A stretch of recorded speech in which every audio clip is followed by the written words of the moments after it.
Her er 3 mountainbike-venner, Søren, Kim og Per. Søren har kørt mountainbike i 5 år og er en erfaren rytter, mens Kim og Per har kørt i 2 år og er ikke så erfarne. Søren fortæller vennerne, at han har læst i Cykling Nord Forum, at der skal være påskeløb i Slette Strand.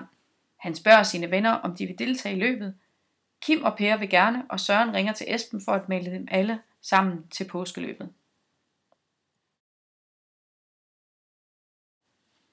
I dag er det påske, og vennerne pakker deres cykler sammen.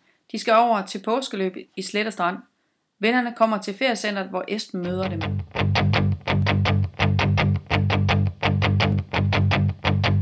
All my life I've been searching for something never comes, never leads to nothing satisfied. De går ind i receptionen, hvor Kirsten tjekker dem ind. Kirsten spørger vennerne, om de vil have deres egne påskeløbsbilleder med efter arrangementet. Det vil de gerne, og Kirsten udleverer det nødvendige udstyr til dem. Udstyret består af 2 slags kameraer, som har sit eget nummer, ligesom der er installeret kameraer på træerne på hele ruten. Cyklisterne kan bruge 2 slags kameraer. Det ene kan sættes på cykelhjelmen, mens det andet kan sidde på cykelstyret. Begge kameraer filmer ruten, mens man kører. Sensoraktivatorerne aktiverer sensorerne i skoven mellem træerne, hvor cyklisterne kører. Sensorerne sender et signal over til et kamera inde i skoven, som tager et billede af en, der nærmer sig. Vennerne tager deres udstyr på og tager hen til startlinjen.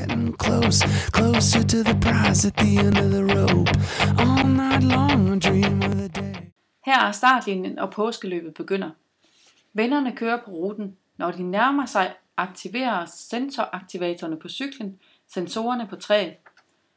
Sensorerne danner en usynlig linje mellem træerne, som cyklisterne skal krydse. Når de krydser linjen, sendes der et signal til kameraerne, som tager et billede af cyklisterne. One by one hidden up my sleeve.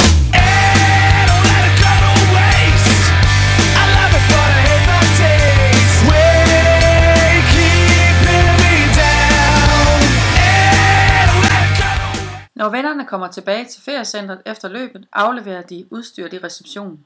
Kirsten henter det og kobler det til computeren.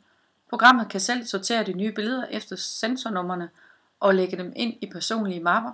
Søren får sine billeder ind i sin egen mappe under hans personlige profil. Det gør Kim og Per også. Vennerne går over til bordet og spiser sammen. De er trætte. Feriecenters restaurant har god mad. Søren er vegetar og bestiller en vegetarisk ret. Det hele registreres af softwaren på computeren i feriecentrets reception. Og når de har spist, pakker de cyklerne sammen og kører hjem.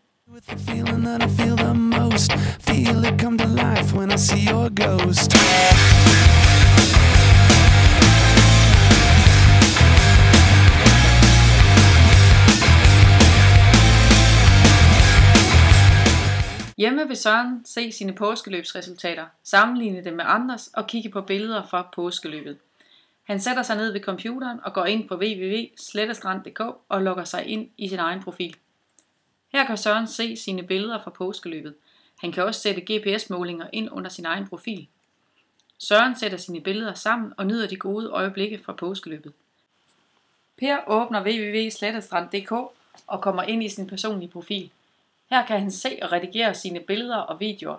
Per overfører sine GPS-resultater til siden. Han laver en Slette Strand-gruppe, hvor de kan se hinandens billeder, videoer og sammenligne GPS-resultater. Kim logger ind på www.slettestrand.dk, hvor han kan se, at han er i en gruppe sammen med Søren og Per. Her kan han se Søren og Pers billeder og GPS-målinger. Han sammensætter sit eget album og poster sine påskebilleder på sin Facebook-profil. Så er det sommer, og Søren og Kim og Per og deres venner er på ferie i Feriecenter Slette Strand. Da gæsternes ophold registreres i Feriecentrets database, kan Feriecentret byde på personlige tilbud til vennerne efter deres interesser og behov. Ved at kigge på skærmen i receptionen kan Kirsten se gæsternes profil. Her står blandt andet, at Søren er vegetar. Når tjeneren går ud til drengene med menukortet, anbefaler hun et godt tilbud til vegetarer. Ved at bestille aftensmad kan vennerne opleve, at tjenerne kender deres yndlingsretter og vaner.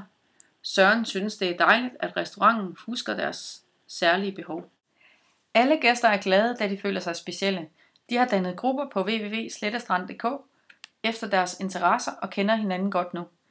Kirsten og Esben er også glade, da konceptet Se min ferie er med til at tiltrække flere gæster til Feriecenter Slettestrand. All my life I've been searching for something, something never comes, never leads to nothing, nothing satisfies, but I'm getting close, closer to the prize at the end of the rope.